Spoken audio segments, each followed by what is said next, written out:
जय हिंद साथियों। तो हम पढ़ रहे थे भारतीय संविधान में संसद और आज हम पढ़ने वाले हैं पीठासीन अधिकारी।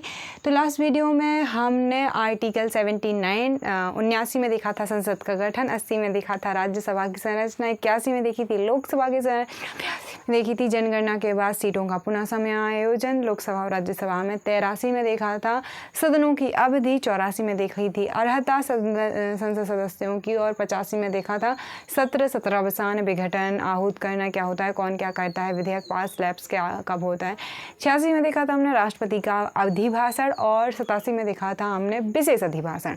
अब हम पहुंच चुके हैं और 88 में हमने मंत्रियों महा न्यायवादी के अधिकार भी देख लेते हैं। अब हमें देखने हैं 79 से लेके यहाँ पे। अभी मैं रफ करके थोड़ा सा यहाँ एक्सप्लेन कर देती हूँ, मैंने जगह नहीं छोड़ी है तो मुझे थोड़ा सा वो करना पड़ रहा है। तो हम क्या पढ़ रहे हैं, भाग 5 में आर्टिकल नंबर 89 से लेके और 94 तक हम पढ़ेंगे, 96 तक हम लोकसभा के अध्यक्ष, उपाध्यक्ष और राज्यसभा के सभापति उपसभापति को पढ़ने वाले हैं। तो इनके आर्टिकल्स मैंने पहले वीडियो में, जिसमें राज्यसभा संसद से संबंधित सारे के सारे अनुच्छेद मैंने कंप्लीट कराए थे, तो उनको एक उसमें मतलब अनुच्छेदों में मैंने एक कंपैरिजन करके दिखाया था। तो अब यहाँ पे हम डिटेल कर लेते हैं उन क्वेश्चन की या उन उसके बारे में कि सभापति उपसभापति, लोकसभा के अध्यक्ष उपाध्यक्ष, इनके बारे में जो अन्य प्रावधान है उनको देख लेते हैं।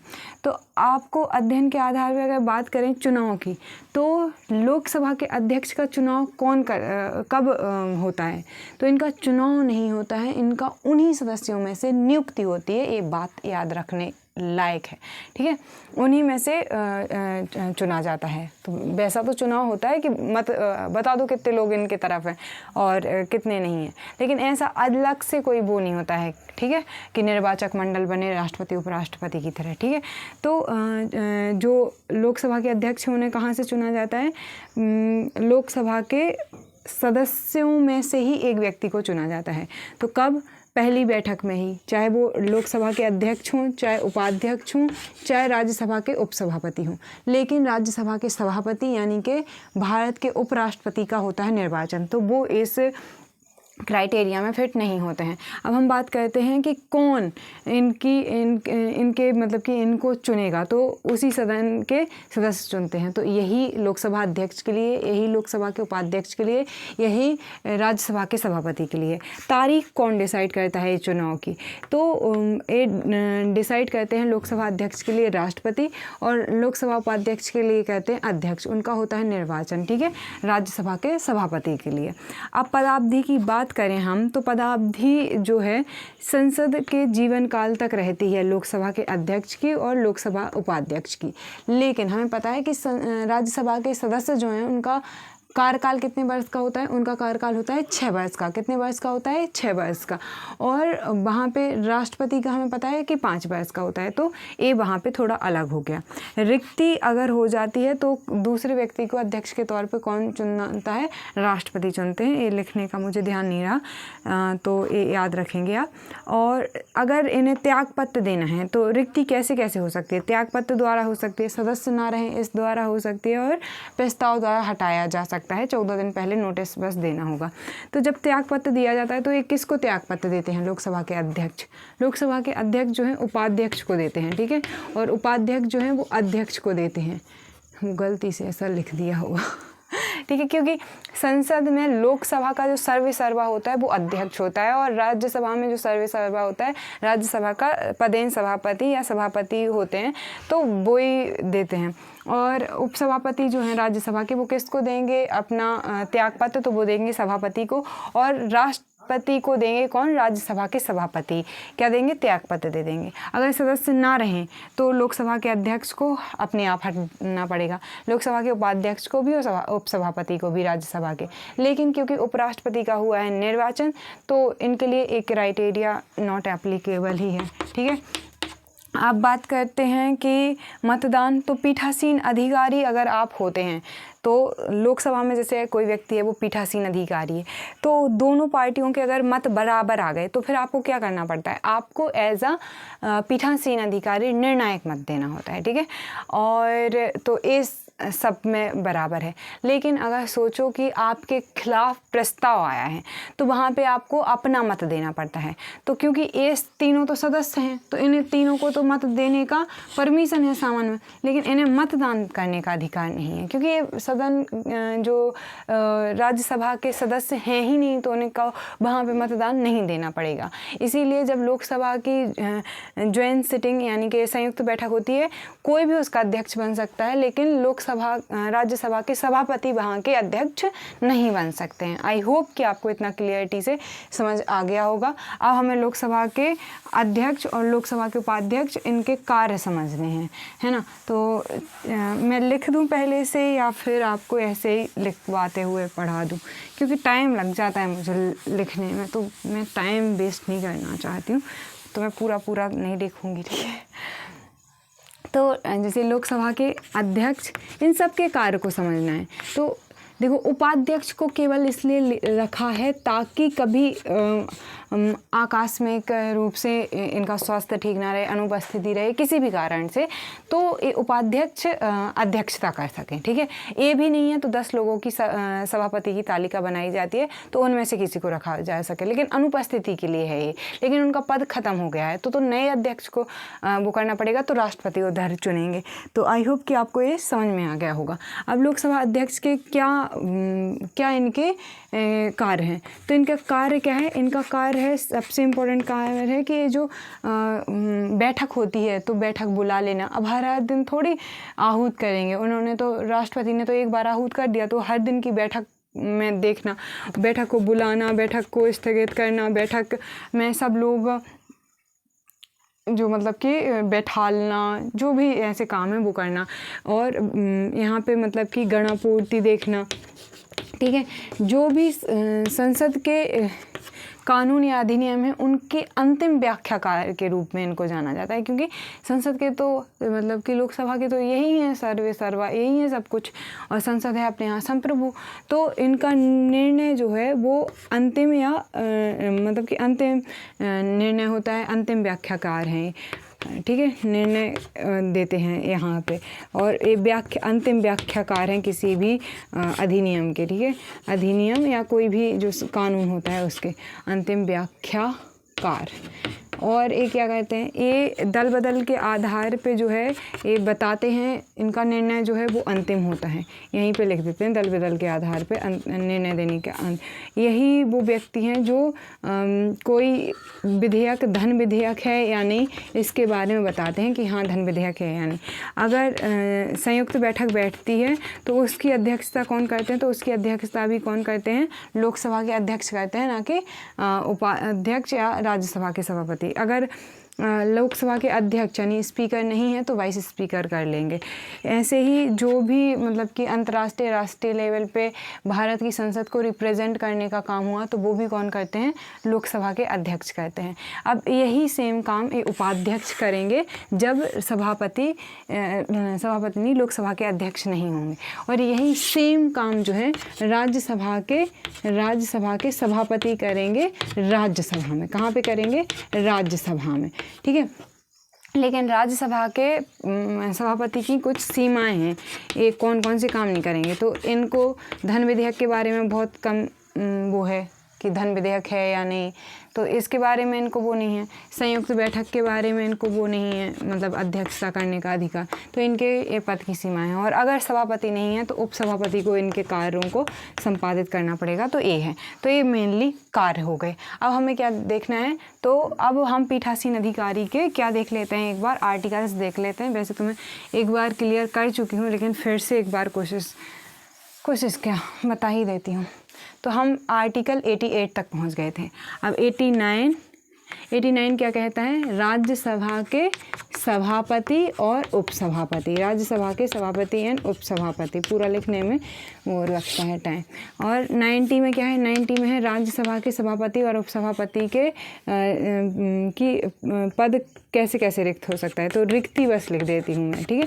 तो हमने देख ही लिया रिक्ति कैसे कैसे हो सकती है। जब इनको हटाने का प्रस्ताव लाया जाएगा तो 14 दिन पहले नोटिस देना पड़ेगा। ये अपना प्रतिनिधित्व कर सकते हैं जब इनके खिलाफ वो लेके आया गया है प्रस्ताव, ठीक है। ठीक है। ये मतदान भी कर सकते हैं उपराष्ट्रपति को छोड़ के, मतलब कि सभापति को छोड़ के। 51 में क्या है, 91 में क्या है, इनकी शक्तियाँ और कर्तव्य हैं किनके, राज्यसभा के सभापति उपसभापति के। 52 में क्या है कि जब इन्हें हटाने से रिलेटेड प्रस्ताव लाया जाएगा तो ये प्रोसीडिंग ऑफिसर यानी कि क्या कहते हैं, पीठासीन अधिकारी नहीं होंगे। अब यहाँ पे लोकसभा के बारे में देखते हैं। तो लोकसभा के अध्यक्ष उपाध्यक्ष के बारे में, स्पीकर और वाइस स्पीकर के बारे में, वाइस स्पीकर के बारे में 93 में है, 94 में है, मतलब कि लोकसभा में इन लोगों की रिक्ति कैसे होगी लोकसभा के अध्यक्ष उपाध्यक्ष की। 95 में है लोकसभा के अध्यक्ष उपाध्यक्ष की शक्तियाँ, और 96 में है लोकसभा के जो अध्यक्ष उपाध्यक्ष हैं वो प्रेसिडिंग ऑफिसर नहीं होंगे जब उन्हें हटाने से रिलेटेड प्रस्ताव लाया जाएगा। तो ये हैं आर्टिकल्स। अब आर्टिकल हमें 90 चलो आगे के आर्टिकल्स हम देख लेते हैं ताकि समझ में आ सके। 97 क्या कहता है, तो ये लोग कैसे होते हैं, बहुत ज़्यादा, मैंने ऐसा बार बार बताती हूँ जब मैं ये बताती हूँ कि एक हाथ से पैसे दो, दूसरे हाथ से हम क्या करेंगे, काम करेंगे। तो 97 में क्या है, तो लोकसभा के अध्यक्ष उपाध्यक्ष और राज्यसभा के, अगर मैं ऐसा लिखूँ तो आपको बुरा तो नहीं लगेगा, स्पीकर एंड वाइस स्पीकर, और इधर ऐसा, और साथ में लिख दूँ राज्यसभा के सभापति और उपसभापति, ठीक है, सभापति और उपसभापति। तो इनके वेतन भत्ते के बारे में इधर पे बताया गया है, वेतन भत्ते के बारे में। तो जब पैसा मिला तो ये दौड़े दौड़े कहाँ गए, सचिवालय गए कि काम करना पड़ेगा अब तो 98 में क्या है, संसद का सचिवालय, संसद का सचिवालय।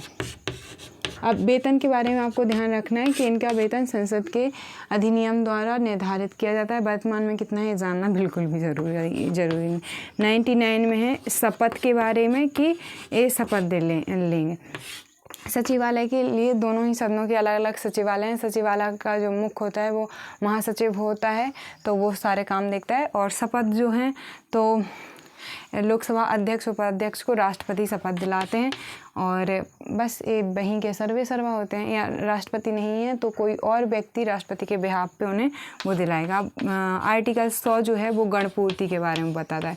गणपूर्ति क्या है कि अगर मतलब कि कोई भी सदन है, उस सदन और जो सदन चल रहा है उसमें 10% नहीं है पूरे सदन की जितनी सदस्य संख्या है, तो फिर वो मान्य नहीं होगी बैठक। तो इस वजह से अगर इतने से कम लोग हैं तो बैठक को स्थगित करना पड़ेगा लोकसभा के अध्यक्ष उपाध्यक्ष और राज्यसभा के सभापति उपसभापति को। तो गणपूर्ति का आपको कॉन्सेप्ट समझ में आ गया होगा कि गणपूर्ति या कोरम भी बोलते हैं इंग्लिश में इसको, ये है। अब हमें देखना है आर्टिकल 101 जिसमें हमें पद रिक्त देखना है कि कैसे कैसे एक सदस्य का पद रिक्त हो सकता है। ठीक है, पानी ले लेती हूँ थोड़ा सा।